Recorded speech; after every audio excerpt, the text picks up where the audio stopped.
One of my go to the legal industry who's right here in Houston just started trial against Meta and YouTube last week. His name is Mark Lanier. This man has nearly $20 billion in verdicts and tens of billions of dollars more in settlements. He's one of the most accomplished trial lawyers to ever live. He's took down Johnson & Johnson. He's took down Merck. He's took down Big Pharma again and again. This is our guy for this trial. And right now, Mark Lanier is in a Los Angeles courtroom going to war against Meta and YouTube in what I and many other lawyers consider the tobacco trial of our generation. He is representing a woman who has had her childhood destroyed by social media addiction. This isn't just one case. This is a bellwether trial, meaning whatever happens here sets the tone for thousands of similar lawsuits across the country. And I think we can all agree that the social media experiment is over. We don't need to wonder anymore. We don't need to debate anymore. We have 20 years of data, 2 full decades of watching these platforms do what these platforms do to the human brain. Depression in teens has skyrocketed, anxiety in teens has skyrocketed, eating disorders have skyrocketed, youth suicides have skyrocketed. Every single metric for adolescent mental health has worsened since social media became part of their daily lives. And the companies had the data before we did. They studied it, they measured it, they documented it in their own internal reports, and they kept going. Because the algorithm doesn't care about kids' mental health. The algorithm cares about engagement. Engagement means addiction. Every time you get a like, your brain releases dopamine. Same chemicals that fire when you use drugs. Same reward system. But then now when you look at likes, you don't know when they're coming, how many you get, or from who. The unpredictability mechanism is very similar to slot machines, and it's why the slot machine can be so addictive. Your brain doesn't get hooked on the reward, it gets hooked on the anticipation of the reward. So you check, and you check again, and again, and again. And for a kid, for children, when their posts get 3 likes, their friends get 300, their brain processes that as like a social rejection. The same part of the brain that processes physical pain, it lights up. A child's developing brain experiencing what it interprets as a survival level rejection cannot be healthy for them. Multiple times a day, every day. Now let's address the scrolling. Every swipe is a micro gamble. Most of what you see is nothing, but every few swipes, something does grab our attention. Something funny, something shocking, another dopamine hit. Your brain enters in what neuroscientists call a dopamine loop. And people don't doom scroll because they're enjoying it.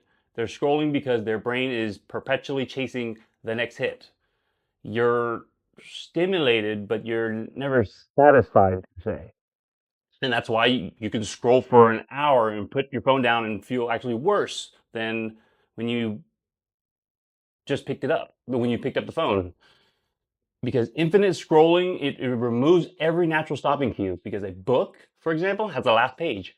A TV show, it ends at the credits. Infinite scroll has no endpoint. And your brain has no signal to stop. Your brain doesn't have a signal for it to stop.